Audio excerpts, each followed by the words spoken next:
This is the KCIT Fox 14 News at 9. Welcome back, everyone. As we count down the minutes left in 2011, what images come to mind? We're looking back at the year in news. Here are our picks for the top 4 stories, starting, of course, with the wildfires that ripped through the state. The winds are downsloping. The weather conditions were just right for a dangerous year. It's dry. We're not having much moisture. Plenty of wind, as we always do here in the Panhandle. So things are shaping up to be a very active season. The record drought gave way to devastating wildfires. Fires in Potter and Randall counties on February 27th burned 70 homes, and 18 dogs were killed when the Willow Creek Kennel caught fire. In April, the greatest loss. Cactus volunteer firefighter Elias Hackes. And so even though he's raising a family, whenever the pager went off, he answered the call.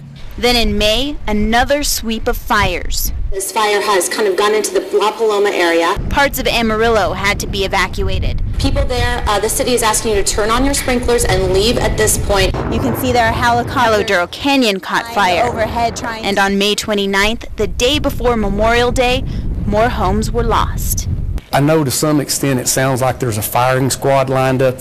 That's not what happened. The Polk Street shooting. At the end of January, 4 Amarillo police officers shot 40 rounds into an SUV, all in confusion after gunfire rang out while crowds left the bar scene.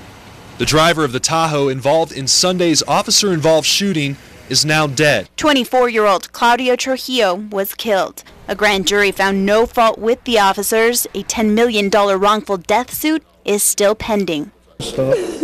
Mary Lee Bolin's court case did wrap up in January. I'm just giving all the glory to God. The Pampa mother found not guilty in the death of her 6-week-old. The DA said blunt force trauma killed Kenzie back in 2007. Bolin's defense said no wrongdoing. When I pulled her off of my shoulder, she had phlegm coming out of her nose and out of her mouth. Just a condition the girl was born with. I knew then that something was wrong. And finally, a family affair. It's another day in court for a Borger family accused of running a drug ring. The Fernandezes of Borger arrested after a federal raid in October. 4 members of that family and 5 others were arrested by the DEA, accused of trafficking drugs, money laundering, and organizing a gambling ring. Hard to pick just 4 of those stories. There are so many others that shaped our area this year. We got a new mayor. We lost an inspirational county commissioner. Hank Skinner dodged the death chamber twice. We had our picks posted on our Facebook page, and head over to there and tell us what you think about it, and tell us what stories you'll remember this year by.